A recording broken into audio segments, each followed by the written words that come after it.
Hello. Hello, ഇടുക്കിയിൽ നിന്നായിരുന്നേ. പറയൂ. George.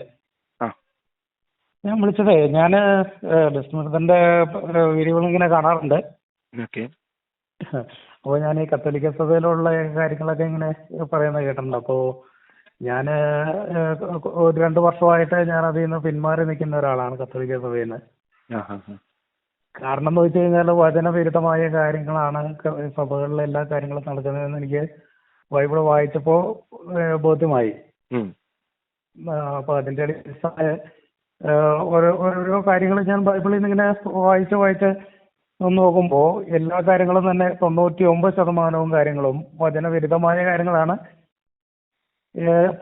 കത്തോലിക്ക പള്ളികളിലുള്ള എല്ലാ സഭകളിലും അതെ, കത്തോലിക്ക പള്ളിയിൽ നിന്ന് മാത്രമല്ല ബാക്കി സഭകളിലെല്ലാം വചനവിരുദ്ധമായ കാര്യങ്ങളാണ് നടക്കുന്നത്. എവിടെ ചേർന്ന് നിൽക്കുന്നു ഇപ്പോൾ? ഞാനിപ്പോൾ ആദ്യം ഞാനൊരു ഏജ് സഭയിൽ പോയി. അവിടെയും വലിയ വ്യത്യാസമൊന്നുമില്ല. അവിടുന്ന് 1 വർഷം അവിടെ നിന്നു. അത് കഴിഞ്ഞിട്ട് പിന്നെ ഇപ്പോൾ ഒരു സഭയിലും അങ്ങനെ പോകുന്നില്ല. വചനം വായിക്കും. ഇറങ്ങിയവരുടെ എല്ലാ അവസ്ഥ ഇത് തന്നെയാണ്. ഒരുപാട് പേര് വിളിക്കുന്നുണ്ട്. ഇതേ ഇൻസിഡന്റ് ആണ്. അതായത് നമ്മൾ വിചാരിക്കും സഭയാണ് ഏറ്റവും കൂടുതൽ വചനവിരുദ്ധം ചെയ്യണമെന്ന് വിചാരിക്കും. സംഭവം ശരിയാണ്. അതായത് ഇപ്പൊ ഞാൻ എന്റെ ഒരു ഒബ്സർവേഷൻ എത്രയാണ്, ഒരു 50% കാര്യങ്ങൾ സഭയുടെ കാര്യങ്ങൾ കറക്റ്റും ഒരു 50% കാര്യങ്ങൾ സഭയുടെ കാര്യങ്ങൾ വചനവിരുദ്ധമാണ്. 50 കൂടുതലുണ്ട്. ഒരു ഞാൻ നോക്കിയപ്പോ ഇപ്പൊ ഈ കൂതാശകള് ഇതൊന്നും ബൈബിളിലുമായിട്ട് യാതൊരു ബന്ധമില്ലാത്തൊരു സംഭവമാണെന്ന് എനിക്ക് മനസ്സിലായി. ഏത് കൂതാശയാണ് ബൈബിളുമായിട്ട് ബന്ധം? ഇല്ല, ഇപ്പൊ കൂതാശകൾ 7 ഉണ്ട്. ഈ കൂതാശകളൊന്നും ബൈബിള് സ്ഥാപിച്ചിട്ടില്ല. ഓരോ അപ്പസ്തലന്മാരോ യേശുക്രിസ്തുവിന്റെ കാലത്തോ അപ്പസ്തലന്മാരുടെ കാലത്തോ അവരുടെ അപ്പസ്തലന്മാരുടെ കഴിഞ്ഞിട്ടുള്ള സഭയെ നയിച്ച നേതാക്കന്മാരാരും ഈ കൂതാശകളൊന്നും സ്ഥാപിച്ചിട്ടില്ല. കുർബാന സ്ഥാപിച്ചിട്ടില്ല. കുർബാന എന്ന് പറയുന്ന സംഭവമേ, നമ്മളിപ്പോ ഞാൻ കുർബാന എല്ലാ ദിവസവും പോയി കൂടിക്കൊണ്ടിരുന്ന ഒരു 2016 മുതൽ 2023-24 വരെ എല്ലാ ദിവസവും പള്ളിയിൽ പോയിക്കൊണ്ടിരുന്ന. അപ്പൊ ഞാനിങ്ങനെ അച്ഛന്മാർ വായിക്കുന്ന കാര്യങ്ങളും അതുപോലെ ഇപ്പൊ ലേഖനമുണ്ട്, സുവിശേഷമുണ്ട്, അതിൻ്റെ അകത്തുള്ള പ്രാർത്ഥനകളുണ്ട്. ഇതെല്ലാം ഞാൻ കൃത്യമായിട്ട് ഫോളോ ചെയ്തിട്ട് ഞാൻ അച്ഛന്മാരോട് ഓരോ കാര്യങ്ങൾ ചോദിച്ചു. അപ്പൊ ചോദിച്ചു കഴിഞ്ഞപ്പോ അവർക്കൊന്നും കൃത്യമായ ഒരു ആൻസർ ഇല്ലെന്ന് മാത്രമല്ല, ഈ കൂദാശകളിലെ വിശുദ്ധ കുർബാന അപ്പസ്തലന്മാരെ സ്ഥാപിച്ചില്ല എന്ന് ബ്രദർ ചിന്തിക്കാനും പറയാനുള്ള കാരണം എന്തായിരുന്നു? എനിക്കതൊന്നും അത് ഞാൻ ലേഖനങ്ങൾ വായിച്ചു കഴിഞ്ഞപ്പോ, പൗലോസ്ലീഹയുടെ ലേഖനങ്ങൾ വായിച്ചു കഴിഞ്ഞപ്പോ, അതുപോലെ തന്നെ പത്രോസിന്റെ ഉണ്ട്, യാക്കോബിന്റെയും പിന്നെ ഹെബ്രായർക്ക് എഴുതിയ ലേഖനം വായിച്ചു കഴിഞ്ഞപ്പോഴാണ് എനിക്ക് അതിൻ്റെ അകത്ത് വ്യക്തമായ ഒരു കാര്യം മനസ്സിലായത്.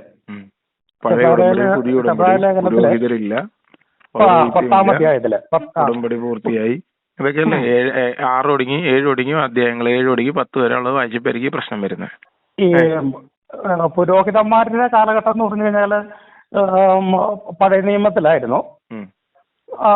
ബലിയർപ്പണമൊക്കെ ഉണ്ടായിരുന്ന സമയത്ത് യാഗവും അങ്ങനെ യാഗങ്ങൾ ഉണ്ടായിരുന്ന സമയത്തായിരുന്നു പുരോഹിതന്മാരുണ്ടായിരുന്നത്. അവർക്ക് വേണ്ടിയിട്ടാണ് ചർച്ചിലോട്ട് പോയല്ലോ. ഈ പറയുന്ന 7, 8, 9, 10 അധ്യായങ്ങൾ വായിച്ചിട്ട് AG ചർച്ചിൽ പോയല്ലോ. AG ചർച്ചില് കർത്തൃമേശയുണ്ടോ? അവിടെ കർത്തൃമേശയുണ്ട്. കർത്തൃമേശ ചെയ്യുന്നത് പാസ്റ്ററാണോ? അതേ ജനങ്ങളെല്ലാവരും കൂടെ ഒരുമിച്ചാണോ ഒരുമിച്ച് കയറി നിന്നിട്ടാണോ ചെയ്യുന്നത്? അല്ല, പാസ്റ്ററാ ചെയ്യുന്നത്. അപ്പൊ പാസ്റ്റർക്ക് എന്താണ് അവിടെ കൊടുത്തിരിക്കുന്ന ഡെസിഗ്നേഷൻ? അല്ല, ഈ കർത്തൃമേശ എന്ന് പറഞ്ഞത് കർത്താവ് പറഞ്ഞു കൊരിന്ത്യർക്ക് ലേഖനത്തിന്റെ 23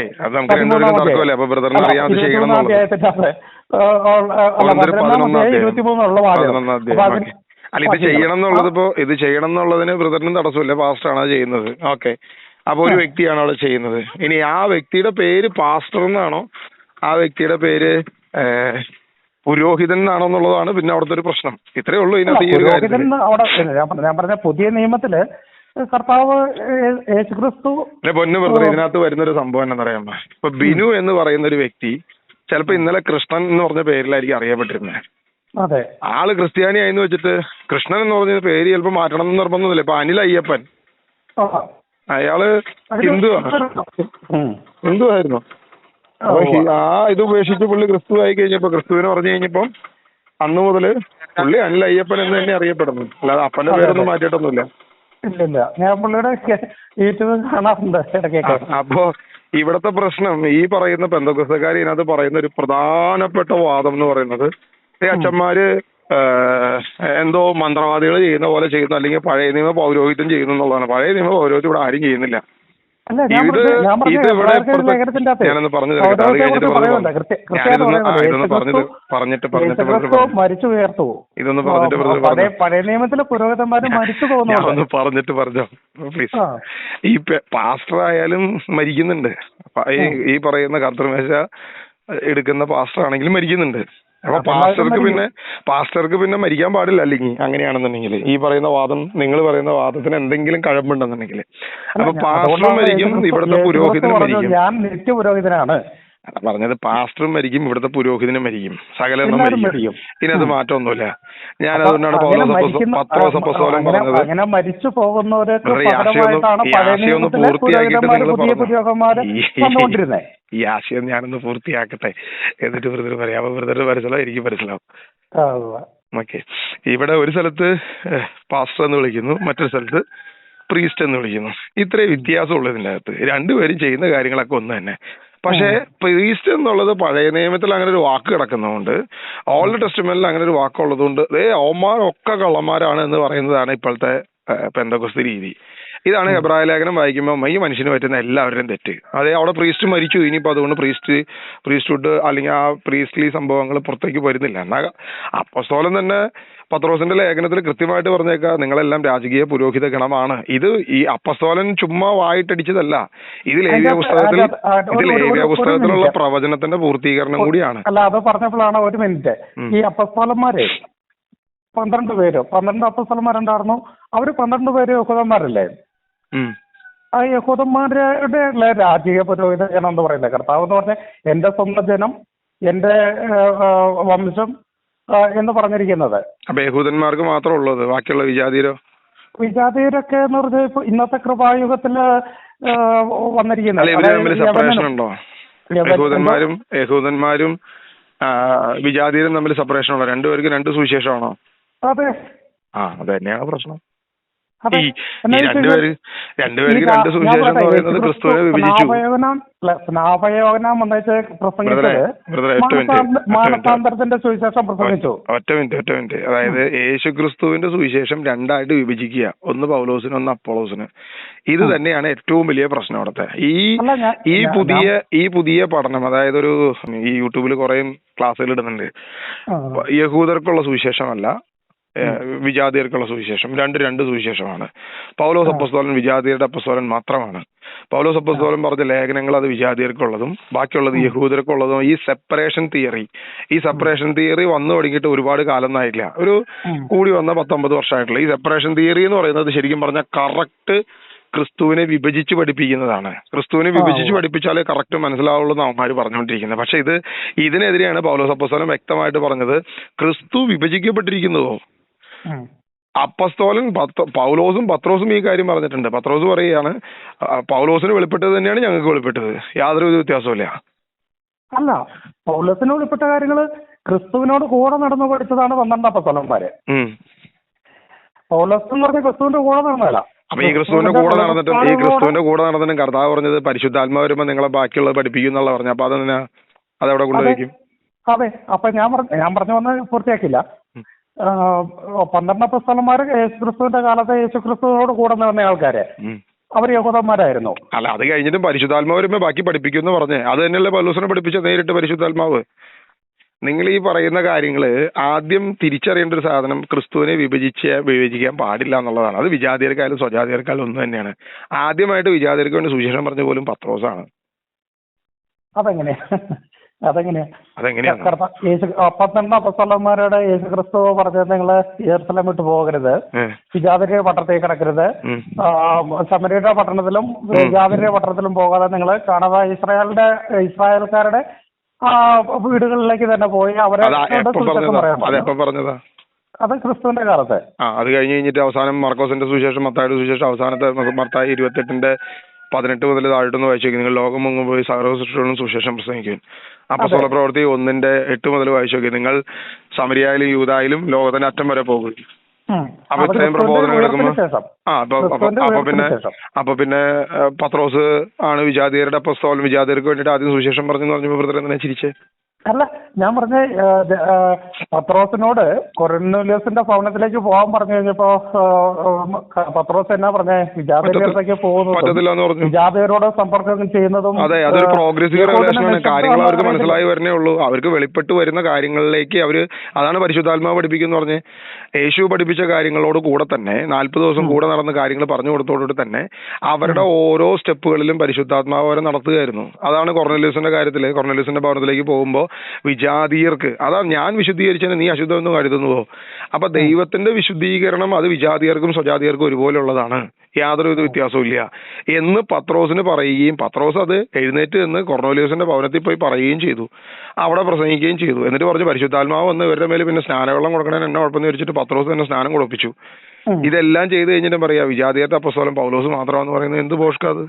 അല്ല, അത് കഴിഞ്ഞിട്ട് ഈ 12 അപ്പോസ്തലന്മാരുടെ ശിഷ്യന്മാർ വന്ന് ഗലാത്യയിലെ സഭയിൽ വന്ന് അവര് പഠിപ്പിച്ച കാര്യങ്ങള് ഇവിടെ തന്നെ ചെയ്യണം. അതായത് യഹൂദന്മാരോടുള്ള കടമകള്, പരിച്ഛേദനം, അതുപോലെ തന്നെ ന്യായപ്രമാണം. അവിടെ ഉള്ള ഏക വ്യത്യാസം എന്ന് പറയുന്നത് യഹൂദന്മാരായിട്ടുള്ള ആളുകള് അതിനകത്ത് അവിടെ സ്ട്രോങ് ആയിട്ട്, അതായത് പഴയ യഹൂദര് അങ്ങനെ തന്നെ തുടരണം എന്നുള്ളൊരു സംഭവത്തിൽ അവർക്കൊരു തീരുമാനം, അത് യഹൂദരുടെ ഇടയിൽ ഉണ്ടായിരുന്ന ഒരു തീരുമാനമാണ്. അതാണ് ജെറുസലേം സൂനോദോസിൽ പറയുന്നത്. അങ്ങനെയുള്ളവർക്ക് അങ്ങനെയും ഇങ്ങനെയുള്ളവർക്ക് ഇങ്ങനെയും തുടരാം. അതായത് ഒരു കാര്യം നമ്മൾ സ്ഥിരമായി തുടർന്നു വന്നിരിക്കുന്ന ഒരു കാര്യം, ഇപ്പം ഒരു ഉദാഹരണം പറഞ്ഞു കഴിഞ്ഞാൽ, ഞാൻ ഇവിടെ ഇപ്പൊ നേരത്തെ ഞാൻ പറഞ്ഞോട്ടെ, അനിൽ അയ്യപ്പൻ എന്ന് പറയുന്ന ഒരാള്, അദ്ദേഹത്തിന്റെ പിതാവിന്റെ പേര് അയ്യപ്പൻ എന്നും അദ്ദേഹം അനിൽ എന്നൊരു പേരാണ് ഇട്ടിരിക്കുന്നത്. ആ പേരിൽ തന്നെ തുടർന്നാലും ക്രിസ്തുവിന്റെ രക്ഷയ്ക്ക് യാതൊരുവിധ കുഴപ്പമില്ല എന്ന് തിരിച്ചറിഞ്ഞ ആ വ്യക്തി പുള്ളി ക്രിസ്തുവിനെ സ്വീകരിച്ചു, ക്രിസ്ത്യാനിയായി എന്ന് പറഞ്ഞിട്ട് അവന്റെ അപ്പന്റെ പേരൊന്നും ഉപേക്ഷിക്കാൻ പോയില്ല. അതുപോലെ തന്നെ യഹൂദ പശ്ചാത്തലത്തിൽ ജീവിച്ച ഒരാളെ അവർ ചെയ്തു വന്നിരുന്ന പരിച്ഛേദനം എന്ന് പറയുന്ന ഒരു ആചാരം, അല്ലെങ്കിൽ പരിച്ഛേദനം എന്ന് പറയുന്ന ഒരു കാര്യം, അത് അങ്ങനെ തന്നെ തുടർന്നു. അത് അവര് മാത്രമാണോ? എർത്രിയൻ ഓർത്തഡോക്സ് പരിച്ഛേദനം ചെയ്യുന്നില്ലേ? ഈ യഹൂദര് പരിച്ഛേദനം ചെയ്തില്ലേ? പരിച്ഛേദനം ചെയ്യുന്ന യഹൂദര് മാത്രമാണോ വിചാരിക്കുന്നത്? ഗലാത്യലേഖനത്തിന്റെ അകത്തെ ഈ 12 അപ്പോസ്തലന്മാരല്ല എന്ന് പറഞ്ഞ 12 അപ്പോസ്തലന്മാരിൽ നിന്ന് കേട്ട് പഠിച്ച യഹൂദന്മാര് ഈ ഗലാത്യയിലെ സഭയിൽ വന്നിട്ട് നിങ്ങളും പരിച്ഛേദനം ചെയ്യണം, ബാക്കി പ്രമാണങ്ങൾ മുഴുവൻ അനുസരിക്കണം എന്ന് പറഞ്ഞപ്പോ പൗലോസ്ലീഹ പറഞ്ഞെന്താ?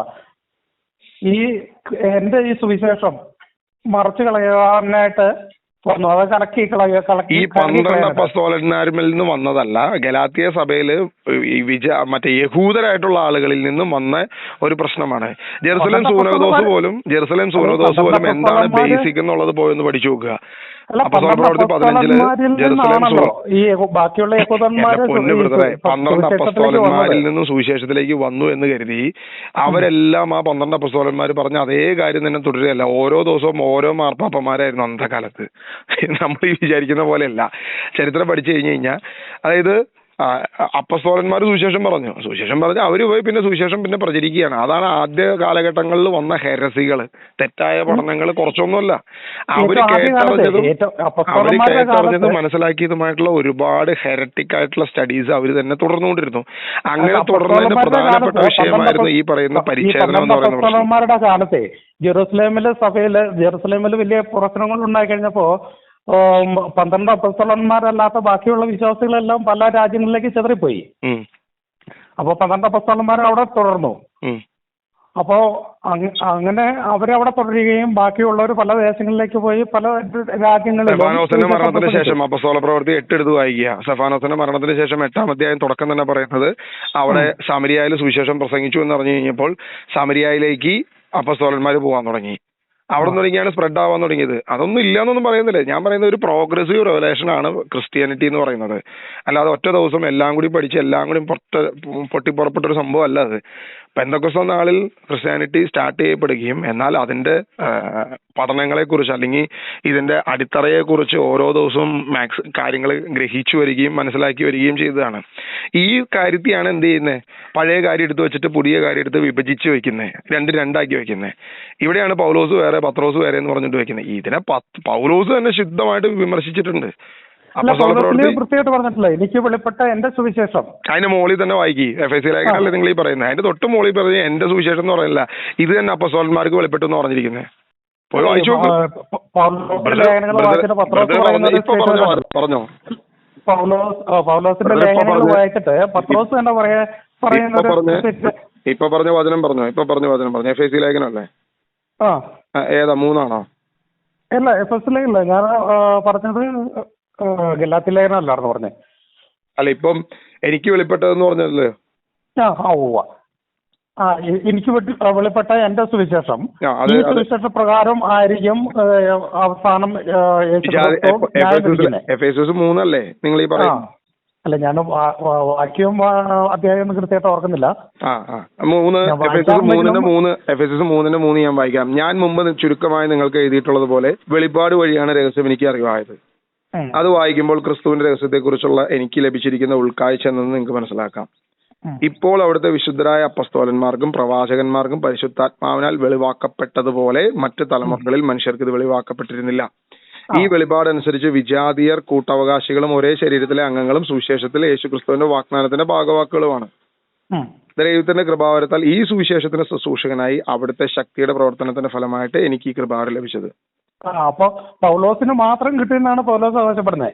ഇതാ കുഴപ്പം. നമ്മൾ ഈ വായിക്കുമ്പോ ഈ അന്ധൻ ആനയെ കണ്ടതുപോലെ വായിക്കരുത്, അതാണ് അവിടുത്തെ പ്രശ്നം. 4 വായിക്കും. അത് വായിക്കുമ്പോൾ ക്രിസ്തുവിന്റെ രഹസ്യത്തെ കുറിച്ച് എനിക്ക് ലഭിച്ചിരിക്കുന്ന ഉൾക്കാഴ്ച എന്നത് നിങ്ങൾക്ക് മനസ്സിലാക്കാം എന്ന് പറയുന്നതിന് തൊട്ട് മുൻപ്, അതിന് മുമ്പ് വളരെ കൃത്യമായിട്ട് ഒരു സെക്കൻഡ്. ഓക്കെ, അടുത്ത വാക്യം 5 വാക്യം. ഇപ്പോൾ അവിടുത്തെ വിശുദ്ധരായ അപ്പസ്തോലന്മാർക്കും പ്രവാചകന്മാർക്കും പരിശുദ്ധാത്മാവിനാൽ വെളിവാക്കപ്പെട്ടതുപോലെ മറ്റു തലമുറകളിലെ മനുഷ്യർക്ക് ഇത് വെളിവാക്കപ്പെട്ടിരുന്നില്ല. അതായത് പൗലോസിന് വെളിപ്പെട്ട സുവിശേഷം അപ്പസ്തോലന്മാർക്കും വെളിപ്പെട്ടു എന്ന് അപ്പസ്തോലൻ വ്യക്തമായിട്ട് പറയുക അവിടെ. അല്ല, പൗലോസിന്റെ കാലത്തുണ്ടായിരുന്ന അപ്പസ്തോലന്മാരിലെ 12 അപ്പസ്തോലന്മാരുണ്ടായിരുന്നു. അതുകൂടാതെ പൗലോസിന്റെ പഠിപ്പയിലും പ്രബോധനം കേട്ട് വിശ്വാസത്തിലേക്ക് വന്ന ഒത്തിരി അപ്പസ്തോലന്മാരുണ്ടായിരുന്നു. ബ്രദർ, ഒരു കാര്യം ചെയ്യും, കയ്യിലിരിക്കുന്ന ബൈബിൾ എടുക്കുക, എഫേസ്യ ലേഖനം 3 എടുക്കുക, 5 വാക്യം വായിക്കുക. ഇപ്പോൾ അവിടുത്തെ വിശുദ്ധരായ അപ്പസ്തോലന്മാർക്കും, അവിടെ പൗലോസിന്റെ കൂടെയുള്ള അപ്പസ്തോലന്മാരെ ഒരാളെ പോലും അപ്പസ്തോലൻ എന്ന വാക്കുകൊണ്ട് പൗലോസ് വിശേഷിപ്പിക്കുന്നുണ്ടോ എന്നുള്ളതൊന്ന് പോയി പരിശോധിച്ച് നോക്കുക. പൗലോസ് ആരെയാണ് അപ്പസ്തോലൻ പറയുന്നുണ്ടല്ലോ? പൗലോസ് ആരെയാണ് അപ്പസ്തോലൻ എന്ന് പറയുന്നത്? പൗലോസ് തന്നെ പറയാ, ഞാനും അപ്പസ്തോലനല്ലേ, അപ്പസ്തോല പദവിക്ക് ഞാനും യോഗ്യനല്ലേ എന്ന് പൗലോസ് പറയുകയാണ്. അപ്പൊ അപ്പസ്തോല പദവി അപ്പസ്തോലനല്ലേ, മറ്റുള്ള അപ്പസ്തോലന്മാരെക്കാളും ഞാൻ ഒട്ടും കുറവല്ല.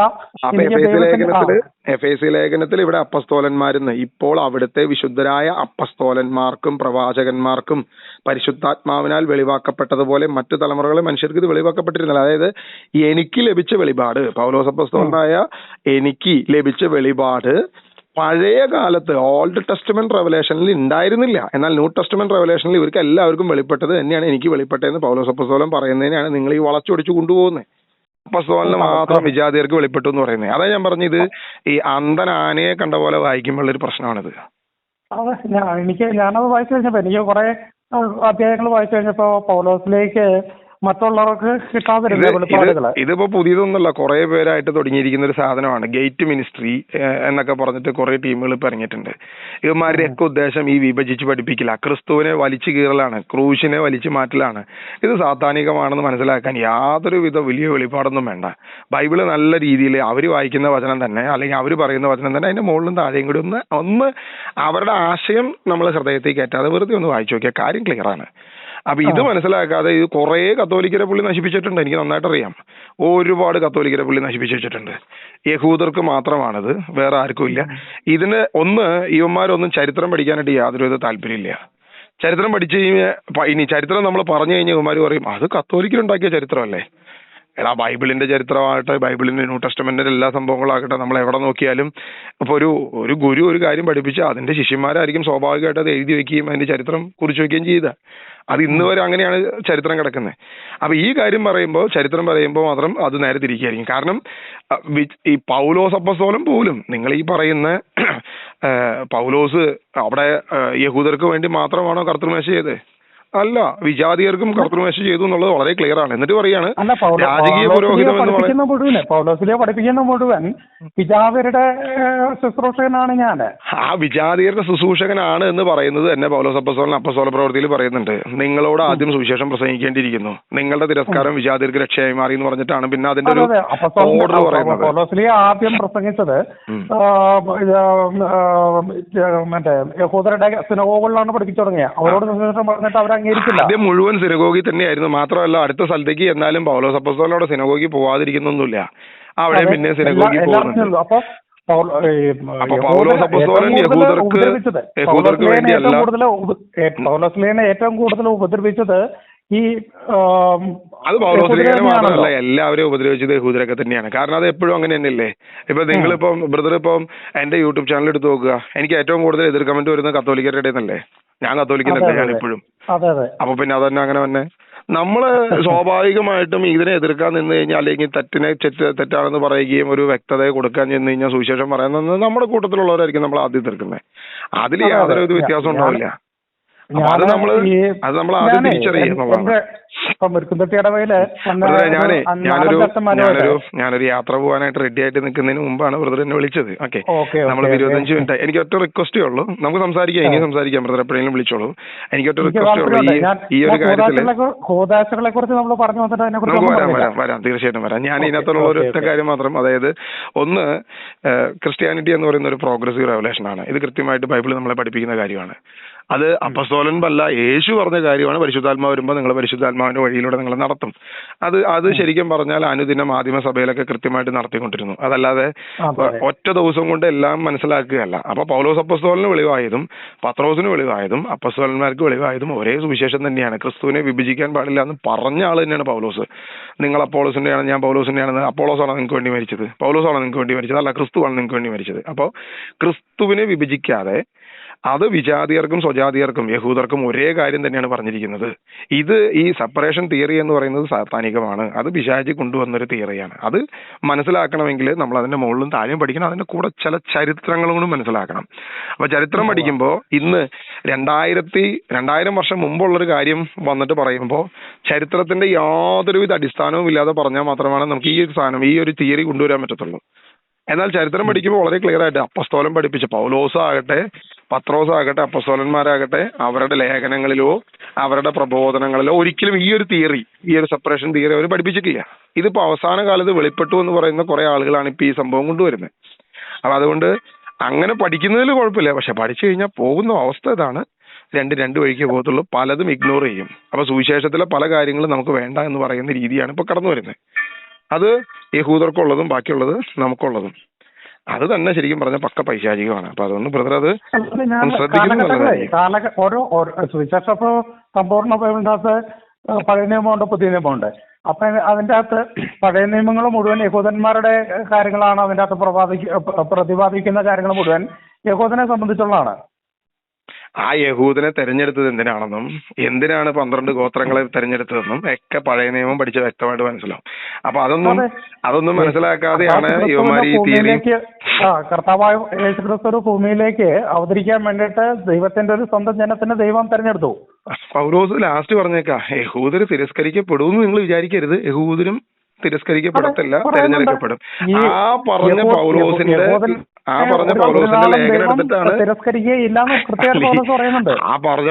ലേഖനം എടുത്തിട്ടാണ് അവർ പറയുന്നത്. യേശു പറഞ്ഞ പലതും പൗലോസിന് അല്ലെ വിജാതിർക്ക് വേണ്ടിയിട്ടും ചിലത് യഹൂദർക്ക് വേണ്ടിയിട്ടെന്ന് പറയുന്നതിലാണ് ഏറ്റവും വലിയ അബദ്ധം ഇരിക്കുന്നത്. കാരണം രക്ഷ മുഴുവൻ യഹൂദന്റെ തിരസ്കരണമാണ് നമ്മള്. അത് ദൈവം കാണിച്ച കരുണയാണ് യഹൂദർ തിരസ്കരിക്കാൻ വേണ്ടി തോന്നിപ്പിച്ച് അവരുടെ ഹൃദയത്തെ അങ്ങനെ ആക്കിയത് പോലും. എന്നിട്ടാണ് നമ്മളിവിടെ പറഞ്ഞുകൊണ്ടിരിക്കുന്നത്, യഹൂദർക്ക് പറഞ്ഞതല്ല ഈ രാജകീയ പുരോഹിത ഗണം എന്ന് പറയുന്നത് യഹൂദർക്ക് പറഞ്ഞതാണ്, ഇപ്പുറത്ത് പറഞ്ഞ വേറെയാണെന്ന് പറഞ്ഞുകൊണ്ട് നമ്മൾ ഈ പറഞ്ഞുകൊണ്ടിരിക്കുന്നത്. ഇതിന്റെ അബദ്ധം ഇത്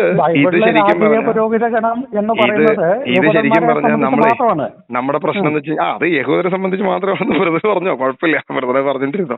ഇതിന്റെ പ്രശ്നം ബൈബിൾ മൊത്തം വായിച്ചു കഴിഞ്ഞപ്പോ പല സ്ഥലത്തും ദൈവത്തിന്റെ സ്വന്തം ജനം അല്ലെങ്കിൽ രാജകീയ പുരോഹിത ഗണം എന്ന് വിളിക്കപ്പെട്ടിരുന്നത് മൊത്തം ബൈബിളിൽ അവിടെ പറഞ്ഞിട്ടുണ്ട്. യഹൂദർക്ക് മാത്രമുള്ള പറഞ്ഞാണെന്ന്. ഇത് നിങ്ങളെല്ലാം രാജകീയ പുരോഹിതമാണെന്ന് പറഞ്ഞത് അപ്പൊ യഹൂദർക്ക് മാത്രമാണെന്ന് അവിടെ എങ്ങനെ പറയുന്നത്?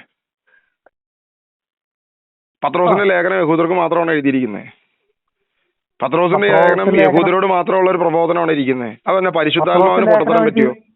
പത്രോസ് ലേഖനം എഴുതിയാൽ യാക്കോബ് ലേഖനം എഴുതിയത്, യോഹന്നാൻ ലേഖനം എഴുതിയത് മുഴുവൻ യഹൂദ പശ്ചാത്തലത്തിലാണ്. യഹൂദന്മാരുടെ ഇടയിൽ യഹൂദർക്ക് വേണ്ടിയിട്ടാണ് എഴുതിയതെന്നാണ് ഞാൻ സുവിശേഷം പറഞ്ഞതും യേശു വന്നതും എല്ലാം യഹൂദ പശ്ചാത്തലത്തിൽ. അങ്ങനെയാണെങ്കിൽ നമുക്ക് ഈ സുവിശേഷം ഇല്ല ഒന്നുമില്ല എന്ന് പറഞ്ഞാൽ പിന്നെ ഈ പ്രശ്നം തീർന്നു. യേശുക്രിസ്തു പ്രസംഗിച്ചത് മുഴുവൻ യഹൂദന്മാരുടെ ഇടയിലല്ലേ? 12 യഹൂദരുടെ ഇടയിലാണ് കർത്താവ് എന്ത് ചെയ്തത്? അപ്പസ്തോലിക ഇത് സ്ഥാപിച്ചത്. ഈ 12 മറ്റേ ഗോത്രങ്ങളിലാണ് ഇതെല്ലാം നടന്നത്. അത് പറഞ്ഞു, അത് ക്രിസ്തുവിന്റെ വരവുമായി ബന്ധപ്പെട്ട് കർത്താവ് ചെയ്തൊരു പ്രവൃത്തി. ഇന്ന്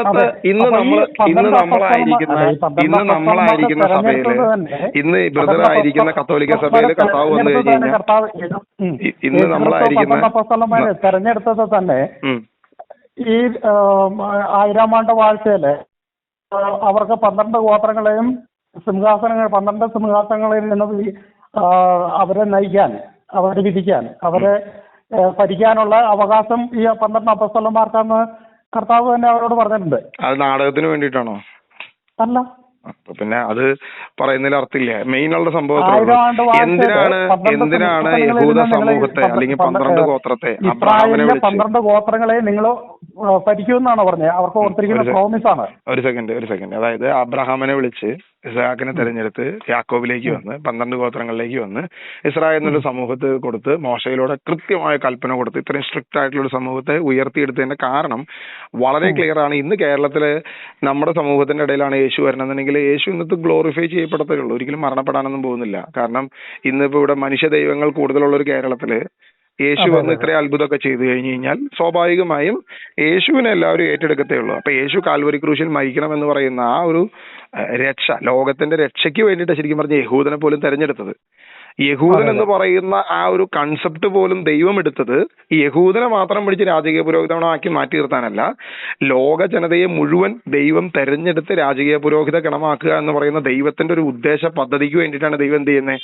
ഈ 12 ഗോത്രത്തെ പോലും സൃഷ്ടിക്കുകയും 12 ഗോത്രത്തെ പോലും നിലനിർത്തുകയും കൃത്യമായ നിയമസംഹിത കൊടുത്ത് അവരെപ്പോഴൊക്കെ നിയമം തെറ്റിച്ചോ അപ്പോഴൊക്കെ വിജാതിയർക്ക് അല്ലെങ്കിൽ ഏതെങ്കിലും പേഗൻ മതക്കാർക്ക് അവരെ ഏൽപ്പിച്ചു കൊടുത്ത് നിയമത്തിന്റെ കട്ടിയെക്കുറിച്ച് വളരെ കൃത്യമായി ബോധ്യം കൊടുത്തു. അതുള്ളത് കൊണ്ടാണ് പൗലോസ് പോലും സഭയെ പീഡിപ്പിച്ചത്.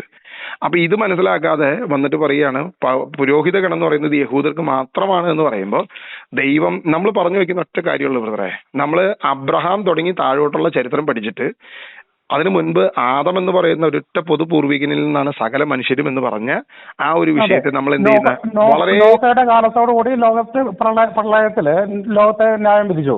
നമ്മൾ ഇഗ്നോർ ചെയ്യണത് ദൈവത്തിന്റെ മക്കളാണ് ആദവും ആദത്തിന്റെ സന്തതി പരമ്പരയും എന്നുള്ളൊരു കാര്യം നമ്മൾ സ്വതന്ത്രമായിട്ട് വളരെ രസകരമായി ഇഗ്നോർ ചെയ്തിട്ടാണ് പറയുന്നത്. ദൈവത്തിന്റെ ജനത, ദൈവത്തിന്റെ സ്വന്തം ജനത ഇസ്രായേൽ മാത്രമാണെന്ന് പറയുന്നത്. ഇതിലെയും വലിയൊരു പൊട്ടത്തരം വേറെ ഇല്ല ഇവൻ ഈ പഠിപ്പിക്കുന്ന കാര്യത്തില്. നമ്മൾ ഈ പറയുന്ന ഇതിലും വലിയൊരു പൊട്ടത്തരം വേറെ ഇല്ല. അപ്പൊ ദൈവം ലിമിറ്റഡ് ഗോഡായി മാറുകയാണ്. ഇവിടെ വരുന്ന പ്രശ്നം അതാ പറഞ്ഞ ഇവിടെ വരുന്ന പ്രശ്നം ഒന്ന്, യാഹ്വേ പ്രപഞ്ചത്തിന്റെ സൃഷ്ടാവായ ദൈവം നിങ്ങൾ പറയുന്ന 12 ഗോത്രത്തിന്റെ ഒരു ഗോത്ര ദൈവമായിട്ട് നിങ്ങൾ ലിമിറ്റൈസ് ചെയ്യാണ്. എന്നാൽ സർവശക്തനായ ആദത്തെ നിർമ്മിച്ച അല്ലെങ്കിൽ ആദത്തെ സൃഷ്ടിച്ച സർവാധിപനായ ദൈവത്തെ നിങ്ങൾ എന്ത് ചെയ്യുക? സ്വതന്ത്രമായിട്ട് അതിനെ കീറിമുറിക്കാൻ ശ്രമിക്കുകയാണ്.